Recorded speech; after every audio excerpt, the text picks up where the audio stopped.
පසුගියදා ඇති වූ ගංගතුර හා නායම් හේතුවෙන් විපතටපත් වූ මාවත විමාසනේ සහෝදර ජනතාවගේ සෝදක් විමසීම සඳහා කුරුණෑගල දිස්ත්‍රික් පාර්ලිමේන්තු මන්ත්‍රී ගරු ජේ.සී. අලවත්තුල මැතිතුමා සමග ශ්‍රී ලංකා පාර්ලිමේන්තුවේ විපක්ෂ නායක ගරු සජිත් ප්‍රේමදාස මැතිතුමන් මාවතකමට පැමිණි අවස්ථාව.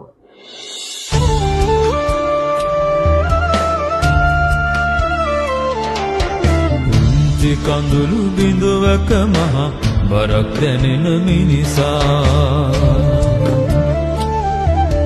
පුංචි සිනාරැල්ලක මහ ලස්සන දුටු මිනිසා පුංචි පුංචි දේ තුල මහ මහිම දකින මිනිසා පුංචි මිනිසුන් ගැන කැක්කුමක් තියෙන මිනිසා පුංචි මිනිසුන්ගේම මිනිසා පුංචි මිනිසුන්ගේම මිනිසා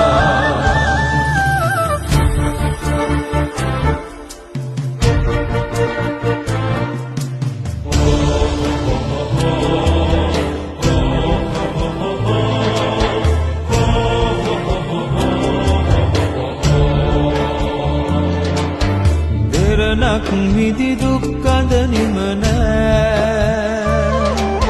සරණක් නෑ දිවිරැකුමක් නෑ කුසගිනි ලිපගිනි අවුලා උන් හිටි තැන් මග අවුරා වෙලු සමය යලි එන්නේ නෑ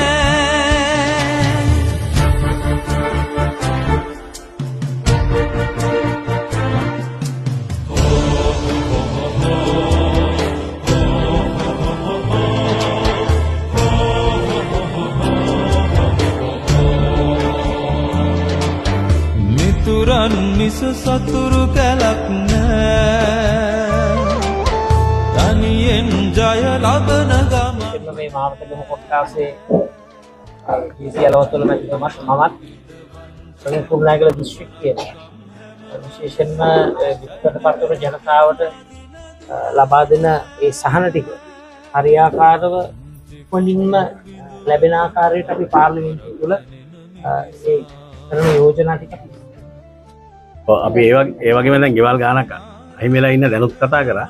අපි ඒවට මාවතක දැන් ඉඩමක් බලලා තියෙනවා. පාරිශ්‍රමිකයන් කතා කරලා තියෙනවා. සම්බන්ධික රැසිව කතා කරලා තියෙනවා. අපි බලනවා ඒ අයට ඒ පුංචිවත් කියන ඉඩමෙන් ඉඩම් ලබා දීලා නිවාස හදන වැඩ පිළිවෙල ක්‍රියාත්මක කරන්න. ඒක අපේ සම්පූර්ණ සහාය අපි ඒකට දෙනවා. කාට හරි අසාධාරණයක් වුණොත් අපිට ඒක මතක් කර කතා කරන්න. පුළුවන් තරම් අසහනයට පත් වෙන ජනතාවට සහන ටික ලබා දෙන්න උනන්දු කරනවා. පුංචි මිනිසුන්ගේම මිනිසා පුංචි මිනිසුන්ගේම මිනිසා පුංචි මිනිසුන්ගේම මිනිසා